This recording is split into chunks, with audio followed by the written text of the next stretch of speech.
Good afternoon everyone. मेरा नाम लवकुश कुमार हुआ। हम आज आप लोगों को बताएंगे कि फायर है क्या, फायर होता क्या है, आग लगती कैसे है, अगर आग लगे तो हमें क्या प्रिकॉशन लेना चाहिए, उससे कैसे फाइट करना चाहिए, उससे कैसे काबू पाना है और क्या करना चाहिए ताकि कम कैजुअलिटीज से हम लोग बाहर निकल सकें। सबसे पहले व्हाट इज़ फायर, फायर है क्या? आप में से किसी को भी जो भी पता है आप बता सकते हैं, बोल सकते हैं। फायर है क्या? कोई भी मटेरियल जब अपना इनिशियल टेम्परेचर पे तो जब उसको मिल जाता है तो वो फायर में कन्वर्ट हो जाता है। करेक्ट। इसके अलावा और कोई जो ऑनलाइन ज्वाइन है वो लोग भी बोल सकते हैं।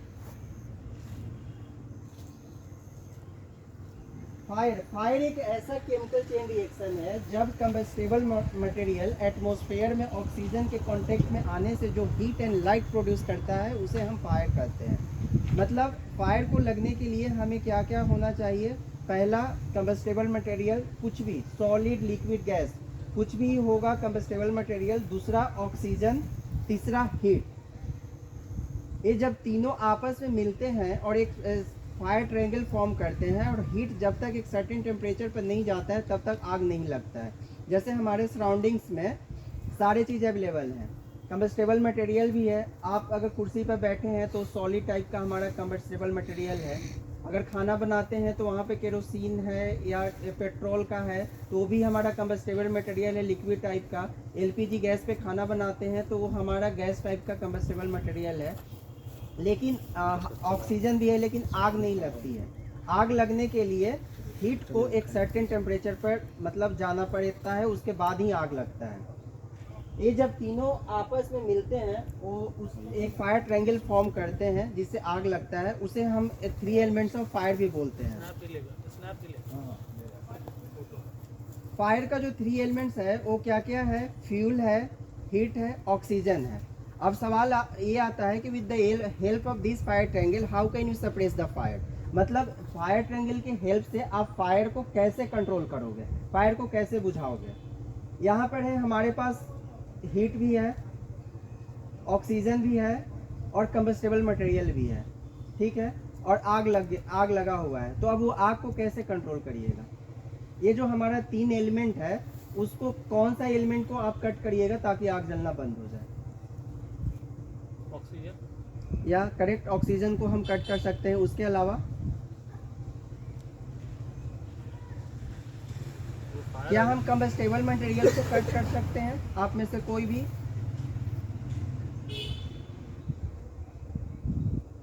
नहीं कर पाएंगे क्योंकि उसमें उसी में तो आग लगी। कंबस्टेबल मटेरियल को हम क्यों नहीं कट कर सकते हैं? क्योंकि उसमें आग लगी हुई है। क्योंकि अगर हम मान लीजिए कि यहाँ पे लकड़ी का ढेर लगा हुआ है, उसमें आग लगा हुआ है, तो अगर हम लकड़ी को यहाँ से उठा के हम यहाँ पे रखते हैं तो आग क्या होगा? वो स्प्रेड हो जाएगा। इसीलिए कभी हम कंबस्टेबल मटेरियल को हम आग से बाहर नहीं कर सकते। आग को कंट्रोल करने के लिए हमारे पास फिर 2 ऑप्शन बनता है, या तो हम ऑक्सीजन सप्लाई को कट करेंगे या सेकेंड ऑप्शन हीट को कम करेंगे। ऑक्सीजन सप्लाई और हीट को कैसे कम करेंगे? With the help of extinguishing agent, ठीक है। अब है स्टेजेस ऑफ फायर। जब आग लगता है, जब आग का स्टार्टिंग सोर्स होता है जिसे हम फ्लैश पॉइंट कहते हैं, वो मोमबत्ती की फ्लेम की तरह होता है। वहाँ पर इजीली हम अपने नंगा हाथ से भी उसको हम हटा सकते हैं, वो हमारे लिए इजी होता है। कॉल आया होगा किसी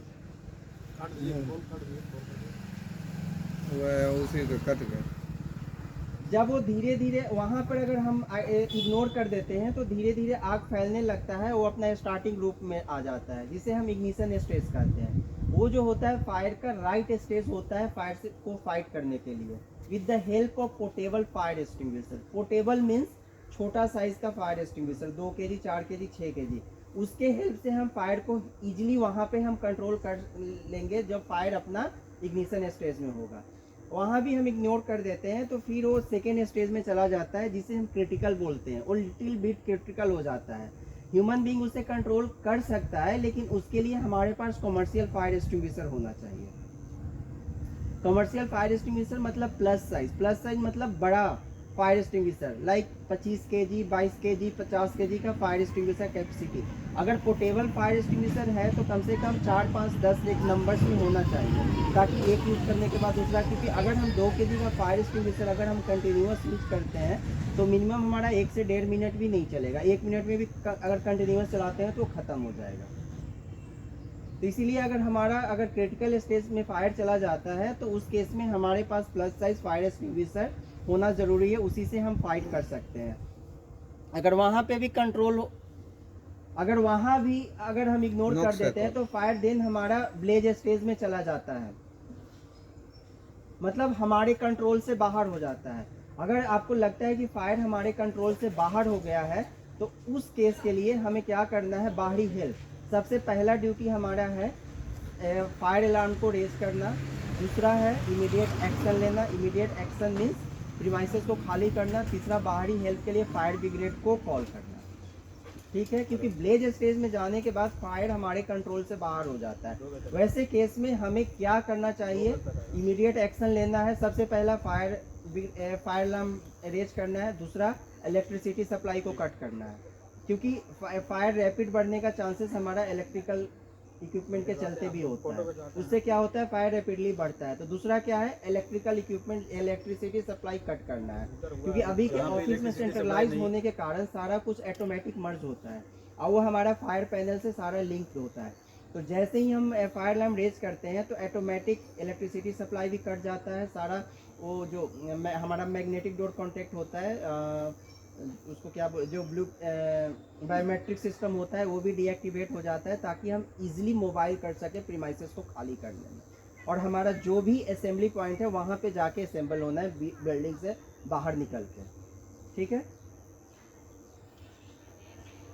ये आप कहाँ का बता रहे हैं, साइट का बता रहे हैं, इधर का बता रहे हैं? ये जनरल इंफॉर्मेशन, या इवन आपके घर की बात की होगी, ये जनरल इंफॉर्मेशन ये कहीं भी यूटिलाइज हो।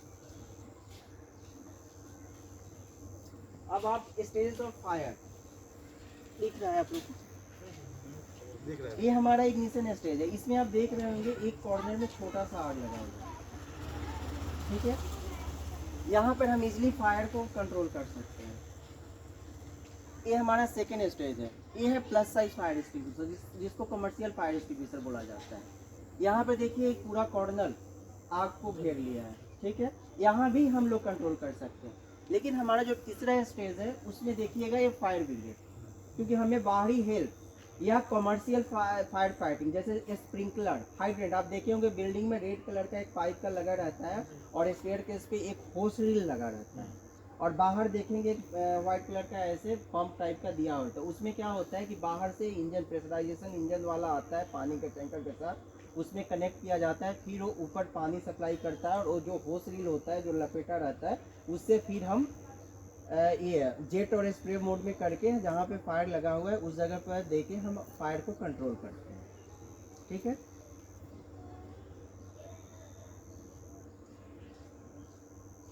अब है आग मतलब फैलती कैसे है। जैसे हमेशा एक क्वेश्चन आता होगा कि एक घर में आग लगा है लेकिन वो डिस्टेंस होने के बाद भी दूसरे घर में भी आग फैल जाता है। उसमें वो जो हमारा है 3 मेथड से फैलता है। पहला conduction, convection and radiation. Convection method, इसमें क्या है, हीट जो है हवा के थ्रू ट्रांसफर होता है, हवा के थ्रू ट्रांसफर होता है। मतलब कहने का मतलब है अगर आग लगता है तो जैसे मान लीजिए कि यहाँ पे आग लगा हुआ है और इससे पास होके जो गर्म हवा बाजू वाले बिल्डिंग के कम्बस्टेबल मटेरियल से या कोई भी उसके सटे कोई भी कम्बस्टेबल मटेरियल से अगर बार बार टकराता है तो होता क्या है, धीरे धीरे वो चीज़ गर्म होने लगता है। अब गर्म होते होते एक ऐसा टेम्परेचर पर चला जाता है वो मटेरियल ऑटोमेटिक बर्न हो जाता है। इस मेथड को हम कहते हैं कन्वेक्शन। दूसरा conduction, heat transfer to one substances to another substances, मतलब एक वस्तु से दूसरे वस्तु। सपोज डेट मान लीजिए यहाँ पे आग जला के एक आयरन रॉड को स्टार्टिंग में आप इस तरीके से गर्म करते हैं तो आपको दूसरे साइड हीट महसूस नहीं होती, लेकिन कुछ देर बाद गर्म करते करते करते करते ऐसा हो जाता है कि आप उसे होल्ड करके नहीं रख सकते, आप उसको पकड़ के नहीं रख सकते।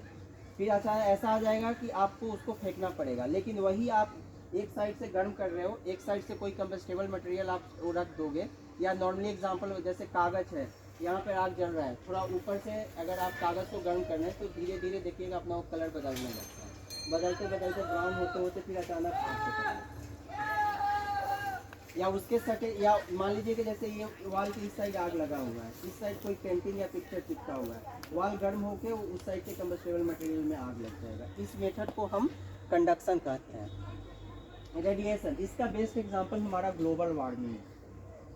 आप सुनते होंगे अचानक जंगल में आग लग गया, या आप देखते होंगे कि लेंस को सनलाइट के अंदर रख के कागज़ में फोकस करने के बाद कुछ देर बाद वो कागज़ जलने लगता है। मतलब एक मतलब हीट को एब्जॉर्ब करके एक इनिशियल पॉइंट पर फोकस करना, या बहुत ज़्यादा गर्मी होने के कारण या सन रेडिएशन के कारण जो आग लगता है उसे हम रेडिएशन बोलते हैं। अब है बेस्ड ऑन फील्ड फायर को 6 भाग में बांटा गया है, मतलब types of fire means class, क्योंकि फायर को फाइट करने के लिए हमें फायर को आइडेंटिफाई करना जरूरी है कि उसका स्टार्टिंग सोर्स है क्या, या कौन सा टाइप ऑफ फायर है। मान लीजिए कि हमको पता नहीं है, जैसे आपका यहाँ है, यहाँ पे आग लगने का चांसेस सबसे ज़्यादा क्या है, इलेक्ट्रिकल इक्विपमेंट का है शॉर्ट सर्किट, ठीक है। यहाँ पर आग लगा है, इलेक्ट्रिसिटी सप्लाई आपने कट नहीं किया, जाके आपने पानी फेंक दिया, होगा क्या, आग से बचा कि बचा नहीं हो सकता है आपको भी हार्म पहुँचा जाए। तो हमें फायर को पहले कंट्रोल करने के पहले ये पता करना ज़रूरी है कि फायर का स्टार्टिंग सोर्स है क्या, मतलब कौन सा टाइप ऑफ फायर है। A class of fire means solid type of fire, B class of fire based on fuel, fire को 6 भाग में बांटा गया, A solid class of fire, B liquid class of fire, C gas type of fire, D metal fire, E electrical started fire, and F super heated cooking वाले kitchen fire उसको बोलते हैं। उसको सुपर हीटेड कुकिंग फायर या kitchen fire इसलिए बोलते हैं क्योंकि खाना बनाते टाइम जब ये तेल ज़्यादा गर्म होकर जो आग लगता है उसका जो मिनिमम टेम्परेचर होता है 300 डिग्री सेल्सियस टू 500 डिग्री आग लगने का।